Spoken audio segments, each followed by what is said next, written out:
গাজী নজরুল ইসলাম ভাই সাতক্ষীরা 4-এর সম্মানিত এমপি, একামতে দ্বীনের অতন্দ্র প্রহরী, কোটি কোটি মুসলমানের কলিজা, তাদের স্বামী স্ত্রীর ভিডিওটা ভাইরাল করে কি শান্তিটা পেলেন। আসসালামু আলাইকুম ওয়া রাহমাতুল্লাহি ওয়া বারাকাতুহু। ওমর রাদিয়াল্লাহু তাআলা আনহু ওনার কয়েকজন স্ত্রী ছিল, এর ভিতরে একজন স্ত্রী খুব ভালো ছিল, মানে বেশি মহব্বত থাকতো। কোথায় সফরে গেলে ওই ওয়াইফ গেটের বাইরে এসে হাত নেড়ে ওনাকে ফেয়ারওয়েল জানাতেন। কি ভালোবাসা! পরে অবশ্য সম্পর্কটা টেকেনি, তিনি তালাক দিয়েছেন। আবু বকর রাদিয়াল্লাহু তাআলা আনহু ইন্তেকালের 1 বছর আগেও তিনি বিয়ে করেন আলী রাদিয়াল্লাহু তাআলা আনহুর মেয়েকে, বয়স 10-এর কাছাকাছি, আর আলী রাদিয়াল্লাহু তাআলা আনহুর বয়স তখন 30। তো উনি যখন ইন্তেকাল করেন, আবু বকর রাদিয়াল্লাহু তাআলা আনহু ওই ওয়াইফের ঘরে মেয়ে ছিল, প্রেগনেন্ট ছিল 6 মাসের। যেদিন রাসূল সাল্লাল্লাহু আলাইহি ওয়াসাল্লাম ইন্তেকাল করেন, যে রাত, সে রাত আম্মা আয়েশা সিদ্দিকাকে বললেন, মামুনি তুমি থাকো, নবীজিকে কোলে রেখো, আমি সানায়া ফুল দিতে যাচ্ছি, তোমার ছোট্ট আম্মুর সাথে রাত্রি যাপন করব। এই হলো আমাদের বৈবাহিক জীবন। গাজী নজরুল ইসলাম ভাই সাতক্ষীরা 4-এর সম্মানিত এমপি, একামতে দ্বীনের অতন্দ্র প্রহরী, কোটি কোটি মুসলমানের কলিজা, তাদের স্বামী স্ত্রীর ভিডিওটা ভাইরাল করে কি শান্তিটা পেলেন। আর মিডিয়া এমন ভাবে লিখতেছে যেন মাস্তি মারতেছে আর কি। শোনেন, হে মুসলমান ভাই বোন, একদিন রবের সামনে আপনাদেরকে হাজির হতে হবে। ইয়াউমা তুবলা সারাইরু ফামা লাহু মিন কুওয়াতিন ওয়ালা নাসির। أعوذ بالله من الشيطان الرجيم. بسم الله الرحمن الرحيم. رضي الله عنهم ورضوا عنه. بسم الله الرحمن الرحيم. والسابقون الأولون من المهاجرين والأنصار والذين اتبعوهم بإحسان رضي الله عنهم ورضوا عنه وأعد لهم جنات تجري تحتها الأنهار خالدين فيها أبدا ذلك الفوز العظيم. صدق الله مولانا العظيم وصدق رسوله النبي الحبيب الكريم. محمد رسول الله والذين معه أشداء على الكفار رحماء بينهم تراهم ركعا سجدا يبتغون فضلا من الله ورضوانا سيماهم في وجوههم من أثر السجود. بسم الله الرحمن الرحيم. إن الله وملائكته يصلون على النبي يا أيها الذين آمنوا صلوا عليه وسلموا تسليما. اللهم صل على سيدنا محمد وعلى آله وأصحابه وبارك وسلم. اللهم صل على سيدنا محمد وعلى آله وأصحابه وبارك وسلم. الصلاة والسلام عليك يا رسول الله، الصلاة والسلام عليك يا حبيب الله، الصلاة والسلام عليك يا شفيع المذنبين، আসসালাতু ওয়াসসালামু আলাইকা ইয়া রাহমাতুল লিল আলামিন। আমার প্রিয় হোসাইনি মুসলমানরা, সদায় কারবালার এই মাসে বড় হৃদয় বিদারক ঘটনা এগুলা। সেটা হচ্ছে কোন দলের কোন এমপি কি করবে এটি দেশের জনগণ বুঝবে, কিন্তু তাকে সাপোর্ট করতে গিয়ে যখন আমার নবীর সাহাবা আজমাইনকে সামনে নিয়ে আসা হলো, তাকে সমর্থন করতে গিয়ে যখন সাহাবা আজমাইনের কাতারে তাকে দাঁড় করিয়ে দেওয়া হলো, তখন একজন মুসলমান হিসাবে এটাকে মেনে নেওয়া কোনোভাবেই সম্ভব নয়। নাহলে এইসব নোংরা বিষয়ে নোংরা লোকেরা কথা বলবে, নোংরা গান্দা লোক, যারা গান্দা লোক, সেই গান্দা লোকগুলা গান্দা কাজ করতেছে। এবং জাতি দেখবে তারা কি করেছে কি না করেছে। একামতে দিন কি কি দিনের পর প্রহরী হন আপনি একামতের দিন, মানুষ যদি একামতের দিন হিসাবে আপনাকে মানে আমাদের সমস্যা কি? কিন্তু এই যে লোকটা উতুল্লিম বাদা জালিকা জানিম, এই জারসটা বারবার গোস্তাকি করতেছে। যদি এই দেশে সত্যিকার অর্থে এখানে যদি ইসলামী শাসন ব্যবস্থা থাকতো তাহলে ওর গর্দান বহু আগে উড়ে যেত। সাহাবা আজমাইনের সম্পর্কে, ফারুকে আজম সম্পর্কে কথা বলতেছে, যার নাম শুনলে শয়তান ওই রাস্তায় আর আসে না, 40 দিন দূরে থাকে ওই রাস্তা দিয়ে আর আসে না যে রাস্তায় ফারুকে আজম যায়। কারো মনে যদি শয়তানি খেয়াল আসে, সে যদি ফারুকে আজমের নাম উচ্চারণ করে তার মন থেকে শয়তান বহু দূরে চলে যায়। সিদ্দিকে আকবরের নাম উম্মতে মুহাম্মাদের মধ্যে সবচেয়ে সর্বশ্রেষ্ঠ যে মানুষটি, সেই মানুষটার নাম সিদ্দিকে আকবর, যিনি আমার নবীজির হেরাগুয়ার সঙ্গী, যিনি প্রথম মুসলমান, যিনি আমার নবীজির বন্ধু, যিনি আমার নবীজির বাল্যকাল থেকে যিনি আমার নবীজির বন্ধু, যিনি হেরাগুয়ার সঙ্গী, যার সম্বন্ধে আল্লাহর আমার দয়াল নবীজি বলছেন, আবু বকর চিন্তা করিও না, আমরা দুইজন নয়, আল্লাহ আমাদের সঙ্গে আছেন, আমরা তিন। ফারুকে আজমের ফজিলত সম্পর্কে আপনাদের সামনে একটা কথা, হাদিস শরীফ এরকম, আম্মা আয়েশা রাদিয়াল্লাহু তাআলা আনহা একবার, আমাদের মা, উম্মতের মা, সিদ্দিকা আকবরের কলি নয়নের মণি, তিনি একবার জিজ্ঞাসা করতেছিলেন দয়াল নবীজিকে, পূর্ণিমা রাত্রিতে আকাশের দিকে তাকিয়ে জিজ্ঞাসা করতেছেন, আল্লাহ রসুল, ইয়া রাসূলুল্লাহ, আপনার উম্মতের মধ্যে কি এমন কেউ আছে যার আমল আসমানের পূর্ণিমা রাতের যে তারকারাজি, সেই তারকার সমান? এতগুলো আসমানে যতগুলো তারকা আছে সেগুলো সমান? আমার দয়াল নবীজি উত্তর দিলেন, হ্যাঁ আছে, ওনার নাম হচ্ছে ওমর। আমার ওমরের আমল এত বেশি। তাইলে আমার নবীজি শুধু গায়েবের খবর জানেন না, আসমানে কতগুলা তারা আছে সেটাও আমার নবীজি জানেন। না হইলে আমার নবীজি তো বলতেন, আয়েশা রে, আমি তো জানি না আসমানে কতগুলা তারা আছে, আমি কেমনে বলবো? আমার নবীজি এটা বলেন নাই। আমার নবীজি বলছেন যে, আয়েশা, হ্যাঁ, আসমানে যতগুলা তারা আছে তার থেকে বেশি তারকা, বেশি আমল আছে আমার ওমরের। আম্মা আয়েশার মনটা একটু খারাপ হয়ে গেলেন। উনি ভাবছিলেন যে আমার আব্বাজান সবসময় দয়াল নবীর সঙ্গে আছেন, সুতরাং আমার আব্বার কথাই হয়তো উনি বলবেন। তো দয়াল নবীজি বললেন, আয়েশা রে, তোমার আব্বা সিদ্দিকে আকবরের এক রাতের আমল, যেদিন আমি হেরাগুয়ায় যেদিন আমার সঙ্গে ছিল, আমরা যখন হিজরত করি, সেদিন যখন আমার সঙ্গে তোমার বাবার ওই একদিনের আমল, এক রাতের আমল যা, সেটা ওমরের হাজারো আমলের থেকে বেশি উত্তম।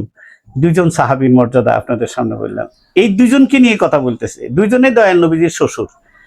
উমরে সিদ্দিকে আকবরও দয়াল নবীজির শ্বশুর, ফারুকে আজমও দয়াল নবীজির শ্বশুর। আমার নবীজি উমরে ফারুককে চাইয়ে নিছেন। উমরে ফারুক হচ্ছেন 40 নম্বর মুসলমান, 39 নম্বর হয়ে গেছে, 40 নম্বর যখন আমার দয়াল নবীজি আল্লাহর কাছে হাত উঠে বললেন, আল্লাহ উমরকে আমাকে দাও। উমর রাদিয়াল্লাহু তাআলা আনহু যখন ইসলাম করেন, তখন খানে কাবার ভিতরে প্রকাশ্যে আমার দয়াল নবীজি নামাজ পড়া শুরু করে দিয়েছেন।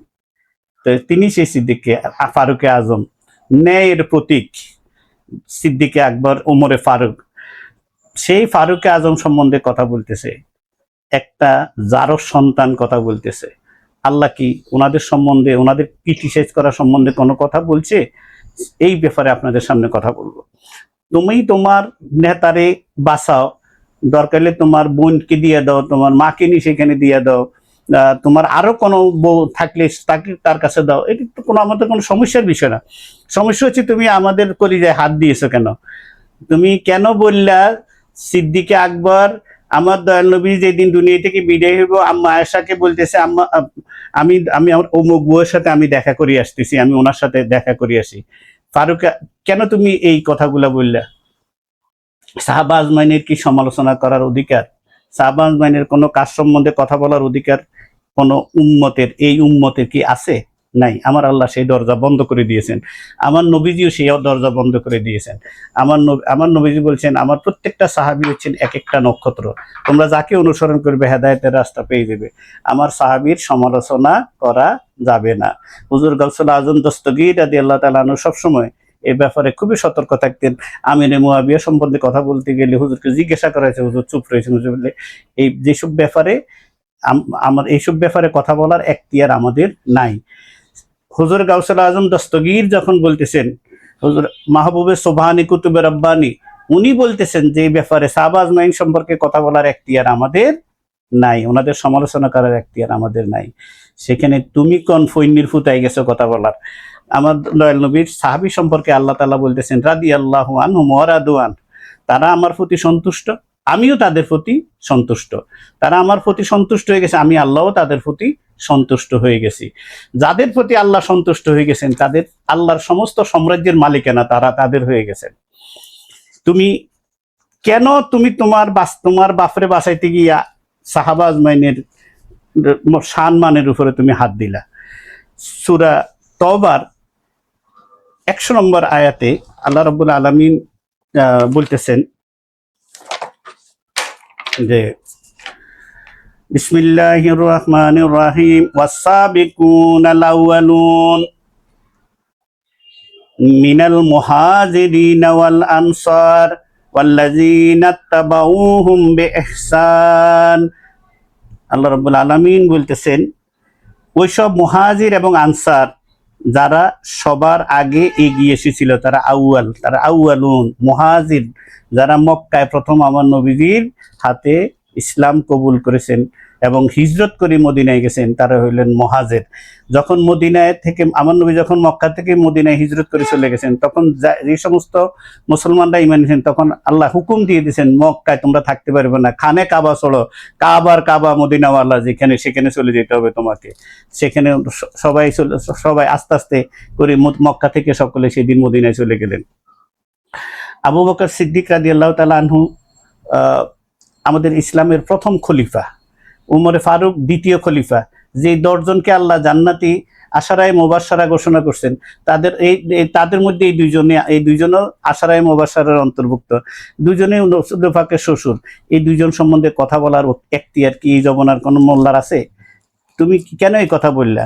তা আমার আল্লাহ এই আয়াতের ভিতরে সেটা বন্ধ করে দিতেছে যে ওয়াসাবিকুনাল আউয়ালুনাল মুহাজিরিন ওয়াল আনসার এবং মুহাজিরিন যারা প্রথমে এগিয়ে এসেছিল, ইসলাম কবুল করেছিল, আমি তাদের উপরে খুশি।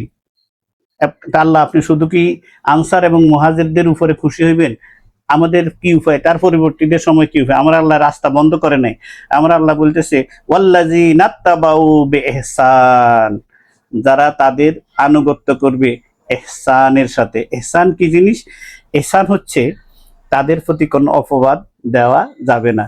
যদি তুমি কোনো অপবাদ দাও তাইলে আল্লাহর ওয়াদা যেই দলকে, যেই গোষ্ঠীকে, যে ব্যক্তিকে যার উপরে আল্লাহ খুশি হবেন সেই ব্যক্তির দলে আর তুমি থাকলে না।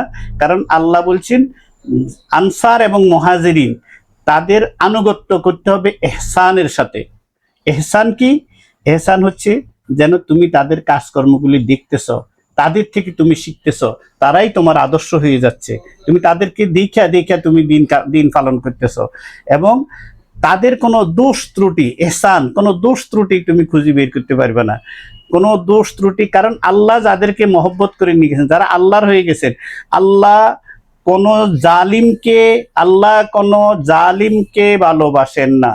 কিন্তু যদি কাউকে ভালোবাসেন তাকে আর জালিম রাখেন না, তাকে আল্লাহ তার মাহবুব বান্দা বানিয়ে নেন।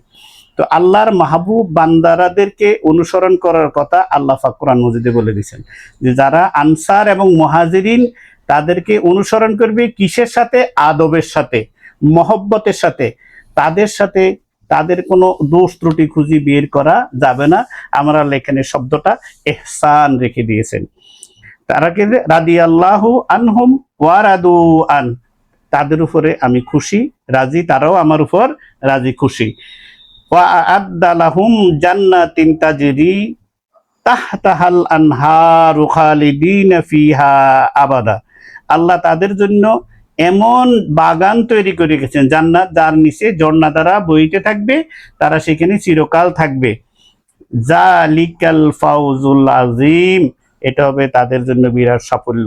সুতরাং তুমি যদি জান্নাতি হইতে চাও, আনসার আমার নবীজি বলছেন যে আমার উম্মত 72 কাতার হবে, 73 কাতার হবে, 72 কাতার কুল্লুহুম ফিন্নার, এক কাতার হচ্ছেন জান্নাতি। সাহাবা আজমাইন আরজ করলেন, ইয়া রাসূলুল্লাহ, কোন দল? নবীজি বলছেন, মা আনা আইলাইহি ওয়া আসহাবিহি, যেই দলে আমি এবং আমার সাহাবা আজমাইন আছেন। সেই সাহাবীদের কথা আল্লাহ কোরআন মজিদে বলে দিয়েছেন, সূরা তওবার 100 নম্বর আয়াত, যে তোমরা যারা আনসার এবং মুহাজিরিন, মানে আমার নবীর সাহাবী হচ্ছে দুই ধরনের, একজন আনসার, একজন মুহাজিরিন। মদিনার সাহায্যকারী যারা আমার নবীজিকে আশ্রয় দিয়েছেন, মক্কার মুহাজিরদেরকে আশ্রয় দিয়েছেন, তারা হচ্ছেন আনসার।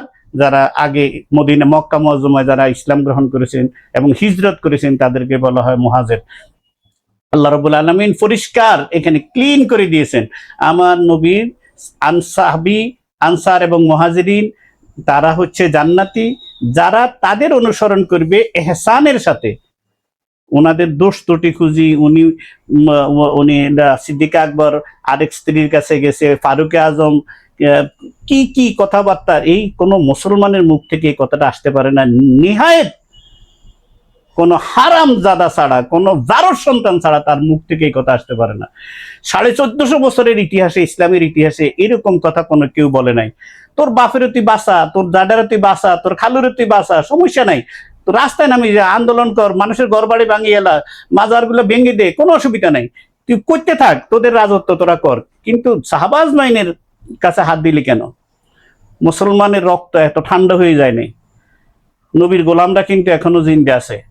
এই জমিনে কথা বলার সময়, এই জমিন তোমাদের না, এটা শাহজালালের জমিন, এটা শাহপারানের জমিন, এটা শাহ আলী বাগদাদির জমিন। 30 লাখ শহীদের রক্তে ভেজা এই জমিন, 2 লক্ষ মা বোনের ইজ্জতের বিনিময়ে পাওয়া এই জমিন।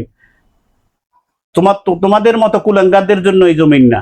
এই জমিন তোমাদের জন্য হারাম হয়ে যাবে, আল্লাহ তোমাদের জন্য হারাম করে দিবে, তোমরা যেভাবে শুরু করে দিয়েছো। তুমি অন্য কথা বলতে পারতা, তুমি নবীর সাহাবীকে কেন টানিয়ে নিলা? আমার আল্লাহ পাক বলতেছেন কেন এরা এগুলা করে। এবার কোরআনে মজিদের সূরা আশ-শূরা 82 নম্বর 26 নম্বর সূরা, আমি আপনাদের খেদমতে 88 এবং 89 নম্বর দুইটা আয়াতে করিমে আপনাদের সামনে তেলাওয়াত করব। বিসমিল্লাহির রহমানির রহিম। ইয়াউমা লা ইয়ানফাউ মালুন ওয়ালা বানুন। ইয়াউমা, কাল, রোজে মাহশরে, তোমার ইয়াউমা লা ইয়ানফাউ মালু, তোমার মাল দৌলত, তোমার যত আমল আছে, তোমার দুনিয়াবি যত আমল আছে, তোমার টাকা পয়সা, ধন দৌলত, তোমার বাড়ি গাড়ি, অট্টালিকা, ইতিমখানা বানাইছো, মাদ্রাসা বানাইছো, মসজিদ বানাইছো, কত কিছু বানাই শেষ করছো, এগুলা সব তোমার মাল।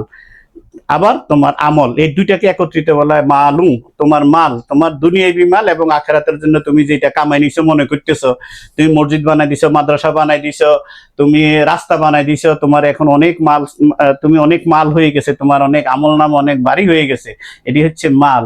তো তাহলে টাকা পয়সা ধন দৌলত যেমন মাল, আমলও বান্দার জন্য মাল। তো এটাকে বলেছে ইয়াউমা লা ইয়ানফাউ মালুন ওয়ালা বানুন, তোর মাল এবং তোর সন্তান সন্ততি, বানুন তোর ছেলে সন্তান, 15টা 20টা সন্তান আছে, ডাক্তার, ইঞ্জিনিয়ার, কবিরাজ, অনেক কিছু বানালাইছো ছেলেদেরকে।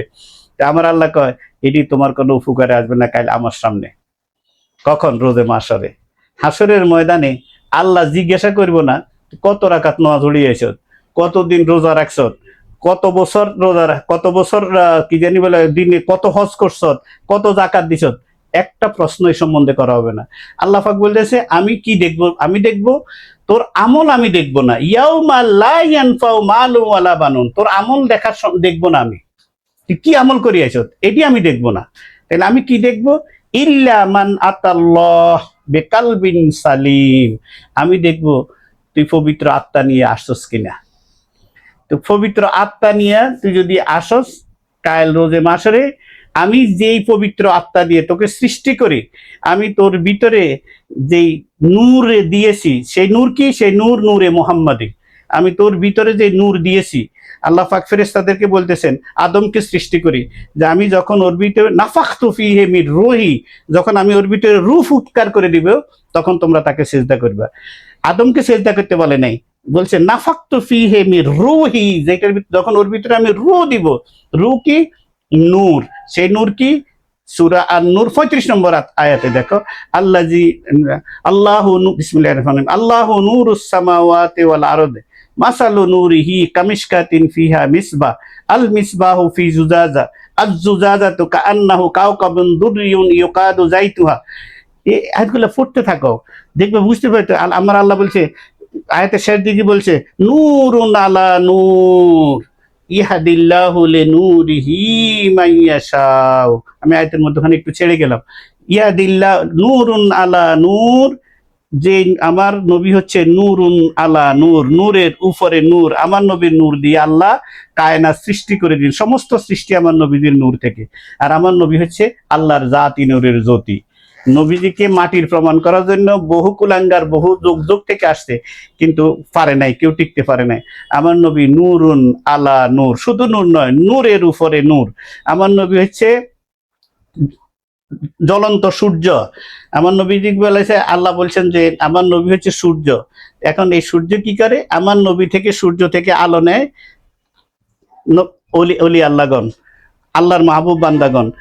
নবীর নূরে তারা নূরান্বিত হয়ে দুনিয়াতে হেদায়েতের কাজ করে, তারাই কায়েম করবে, তারাই কায়েম করে যাচ্ছে। তাদের মাধ্যমে দুনিয়াতে দিন ইসলাম জিন্দা থাকবে।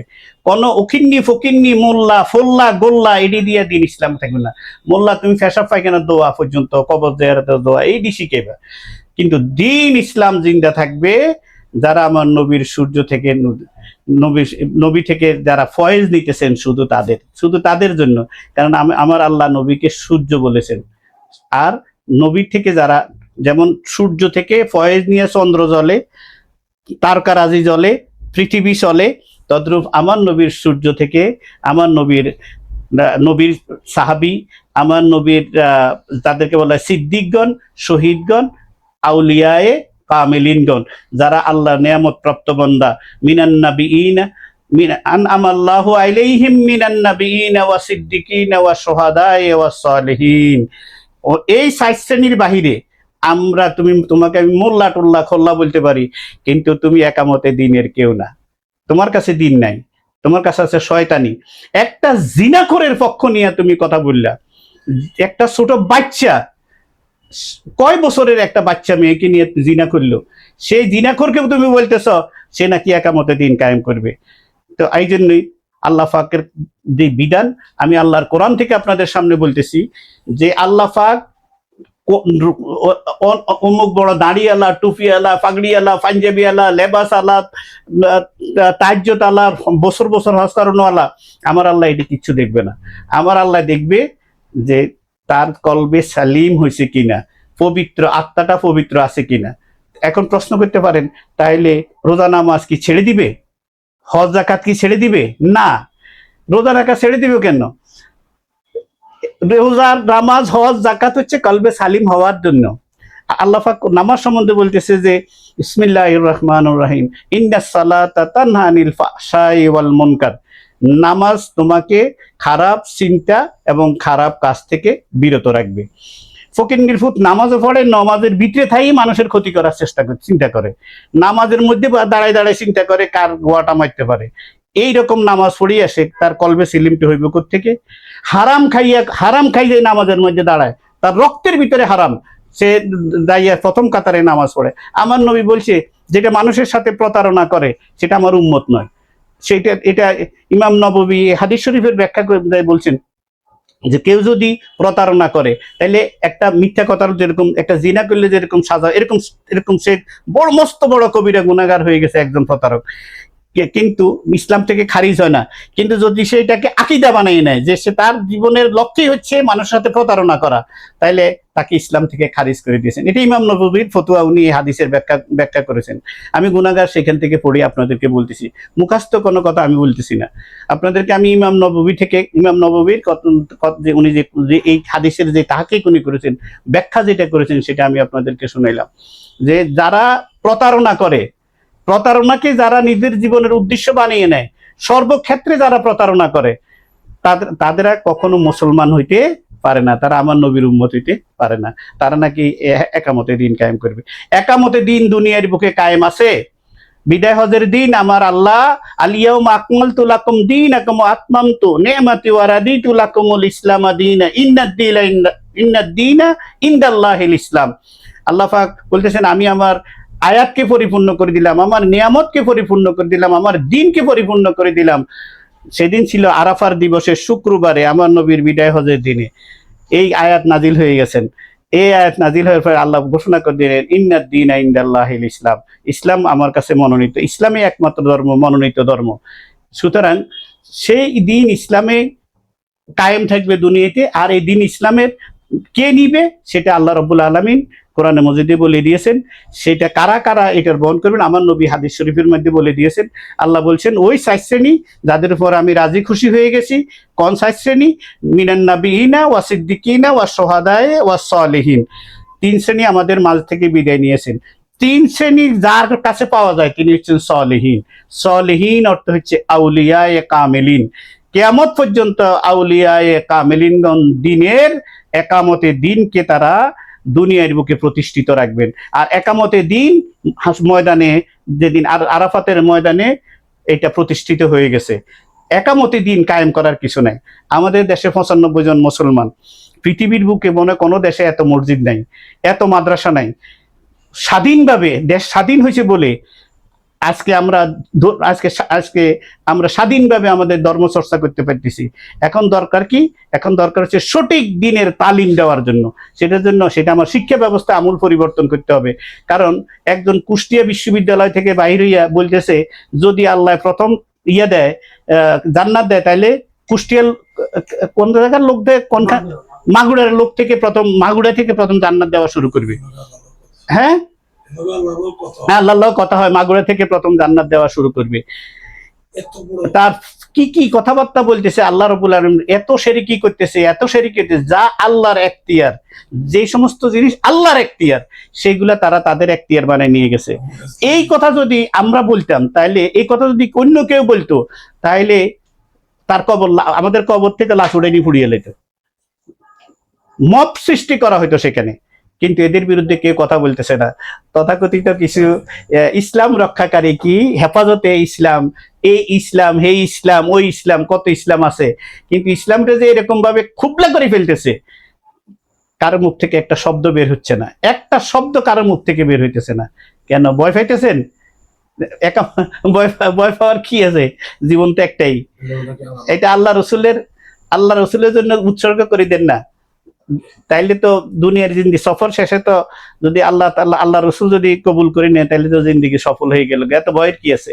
সুতরাং এই দেশে একামতে দিন কায়েম আছে, একামতে দিন কায়েম থাকবে। একামতে দিনের জন্য নতুন কিছু দরকার নাই। এখানে 95% লোক আলহামদুলিল্লাহ আমরা মুসলমান। শুধু ইসলামী অনুশাসনগুলা এখানে আমাদের শিক্ষা ব্যবস্থা থেকে শুরু করি সব জায়গায় ব্যাপক পরিবর্তন প্রয়োজন। যার কারণ যেখান থেকে নাইলে বিশ্ববিদ্যালয় থেকে বাইরে নিজেকে ইসলামী বিশ্ববিদ্যালয়ের লোক দাবি বলি করে কি লেখাপড়া করে আসছে, সে এই কথা কেমনে বললো যে একটা ভোট দিলে 18 কোটি মানুষের ভোটের সওয়াব পাইবে, নমাজ পড়লে 18 কোটি মানুষের নমাজের সওয়াব পাইব। কেমনি কথা একজন আলেম বলতে পারে? ভয় থাকতে হয়। তো এই যে আয়াতে করিমা আল্লাহ পাক এই জন্য বলছে, আপনাদের সামনে বলছি, কাল রোজে মাশরে আল্লাহ পাক শুধু দেখবেন তার অন্তরটা কলবে সালিম হয়েছে কিনা, পবিত্র হয়েছে কিনা।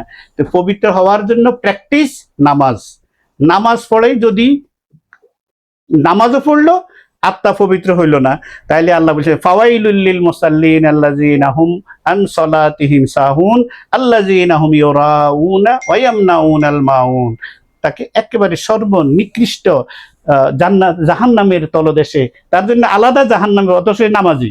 কিন্তু যদি তার কলবে সেলিম না হয় সেই নামাজে, তাইলে সেই নামাজিকে আল্লাহ জাহান্নামের তলদেশে নিক্ষেপ করবে। তাইলে অনেক নামাজ পড়ছে, কিন্তু আল্লাহ দরবারে নামাজ পেশ করে দেখলো যে কলবে সেলিম হইল না, তাহলে তার নামাজ কোনো লাভ হইল না।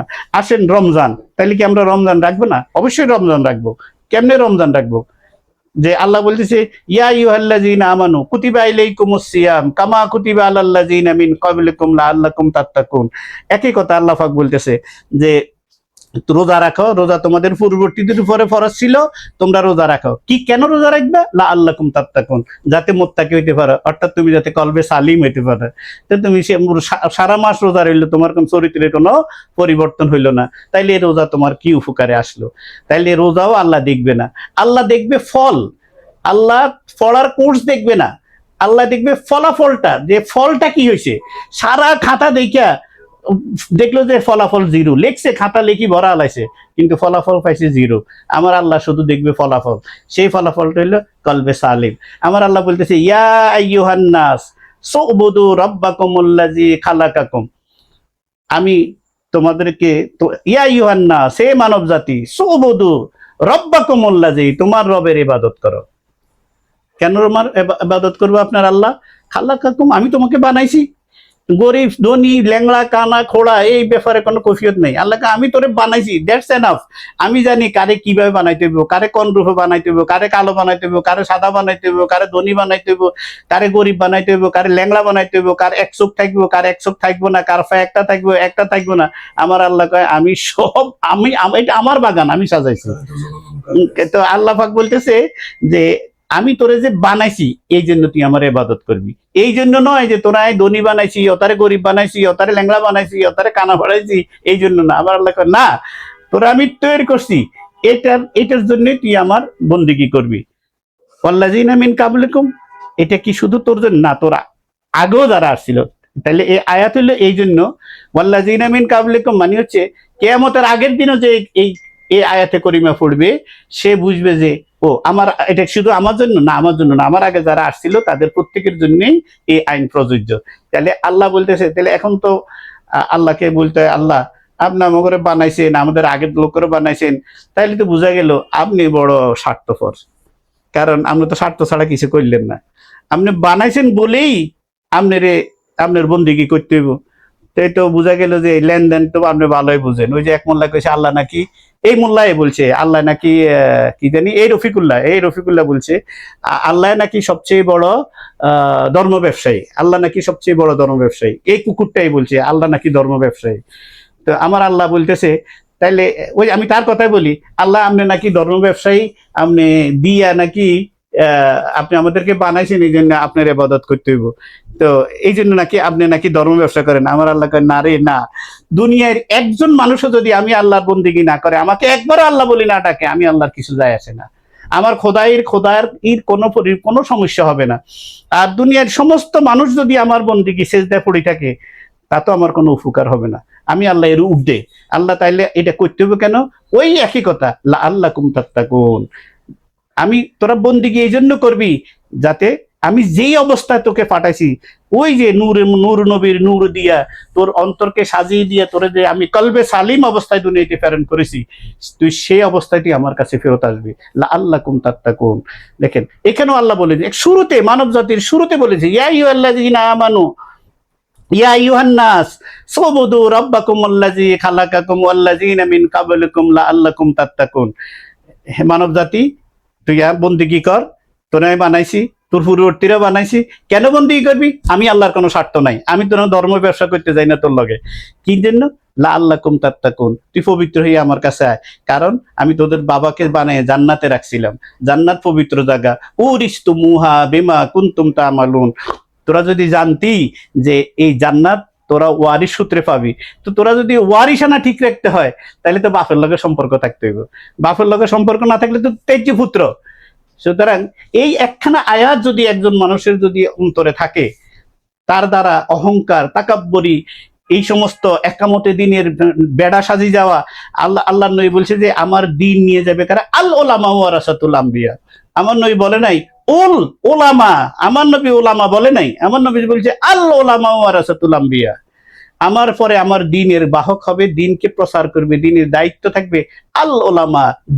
নির্ধারিত করে দিয়েছেন যে কারা করবেন, সেটা হলো যার ভিতরে যে ইমাম, যার ইমামত হবে, যার ইমাম হবে মাওলা আলী শেরে খোদা, যার ইমাম হবে ইমাম হুসাইন রাদিয়াল্লাহু তাআলা আনহু, যার ইমাম হবে আমার নবীর আওলাদরা, যার ইমাম হবে আমার নবীর আওলাদের গোলামরা, শুধু সেই দলের লোকেরাই দিনকে, সঠিক দিনকে নিয়ে যাবে। কোন মোল্লা মৌলবী, কোন দলীয় প্রধান, কোন দল দিয়ে আমার দেশে ইসলাম আসে নাই। এই ইসলাম দল দিয়ে চলে না, দল দিয়ে ক্ষমতা গ্রহণ। যার অন্তরে, আল্লাহ বলছে আমার জন্য অন্তরে জায়গা খালি রাখো, কি জন্য? এখানে আমার মহব্বত রাখো, অন্তরে আমার মহব্বত রাখো। কিন্তু আমাদের অন্তরে ক্ষমতার মহব্বত। কেমনি ক্ষমতা যাব? ক্ষমতা যাওয়ার জন্য যত রকম মিথ্যা কথা, কোরআনের যত বিকৃতি, রসুলের হাদিসের যত বিকৃতি, কোরআনকে যতভাবে কত কোরআনের আয়াত থেকে যতভাবে বিকৃত করা যায় সব করে ফেলছি শুধুমাত্র আমি ক্ষমতায় যাওয়ার জন্য, নট আল্লাহর সন্তুষ্টি, আল্লাহর খুশির জন্য নয়, দিনের জন্য নয়। আমাকে ক্ষমতা পেতে হবে, ক্ষমতা আমাকে যেতে হবে, ক্ষমতায় গেলেই একামতে দিন কায়েম। আল্লাহর ওলিরা গরিবে নওয়াজ, সুলতানুল হিন্দ খাজা গরিবে নওয়াজ, ওনাকে বলা হয় সুলতানুল হিন্দ, মেরে খাজা হিন্দুস্তান কা রাজা। কোন বন্দুক দিয়ে সুলতানুল হিন্দ রাজা হয়েছেন? হ্যাঁ, সুলতান বাহাউদ্দিন নকশবন্দি, মুজাদ্দিদ আল ফেসানি রহমতুল্লাহ আলাই, সুলতান আরেফিন, সুলতানুল আরেফিন, সুলতান বাহু রহমতুল্লাহ আলাই জীবনে একদিন কোনো মাদ্রাসায় যায় নাই, তিনি সুলতানুল আরেফিন, সুলতান বাহু রহমতুল্লাহ আলাই। ওনাদের জীবনী যখন আপনি জানবেন, পড়বেন, বুঝবেন, তখন বুঝবেন সত্যিকারের দিন কাকে বলে। সুতরাং যে যত ইবাদত করুক, যে যত বন্দি করুক, যদি সেটার উদ্দেশ্য একটা না হয়, তার আত্মাকে পবিত্র করা, কাদ আফলাহা মান জাক্কাহা, সেই সফল হয়েছে যে তার আত্মাকে পবিত্র করেছে। ওয়াকাদ খাবা মান দাসসাহা, সে বরবাদ হয়ে গেছে যে তার নফসের দাসত্ব করেছে। সুতরাং তোমরা নফসের দাসত্ব করতেছো, একটা ছোট মেয়ের উপরে, একটা বাচ্চা মেয়ের উপরে তোমরা যা করেছো, ইতিহাস তোমাদের ক্ষমা করবে না, আল্লাহ তো ক্ষমা করবেই না। আহকামুল হাকিমিন, তিনি সব বিচারকের বিচারক। যত চালাকি যে করো সেটার হিসাব দিতে হবে তার সম্মুখে। অবশ্যই তুমি বলেছো আল্লাহর সম্মুখে দাঁড়াইতে হবে, আল্লাহর সম্মুখে দাঁড়ানোর ভয় তো তোমাদের নাই। যদি থাকতো তাইলে একজন জিনাকারীকে তুমি কিভাবে সাপোর্ট করো? 70-75 বছর বয়সের একটা বুড়া মানুষ যদি ইয়াং একটা বাচ্চা ছেলে যৌবনের খায়েশে যদি করতো, সেটাকে বুঝতাম, যাই হোক যৌবনের খায়েশে করেছে। একটা 70-75 বছর বয়স জাতীয় সংসদের মেম্বার, অপবিত্র দেহ লইয়া লুচ্চাগুলা, এই সমস্ত বদমাশগুলা জাতীয় সংসদে, অপবিত্র এই সমস্ত লুচ্চারা যারা আজকে সংসদে বসিয়েছে, এটা 30 লাখ শহীদের রক্ত ভেজা আমার এই জাতীয় সংসদ। আমি আমার 2 জনকে হারিয়েছি, আমার দাদাকে হারিয়েছি, আমার দাদিকে হারিয়েছি মুক্তিযুদ্ধের সময়। আমি মুক্তিযুদ্ধের প্রজন্ম, মুক্তিযুদ্ধ আমার চোখের সামনে হয়েছে, আমি দেখেছি, আমি কারো কাছ থেকে শুনতে হয় নাই।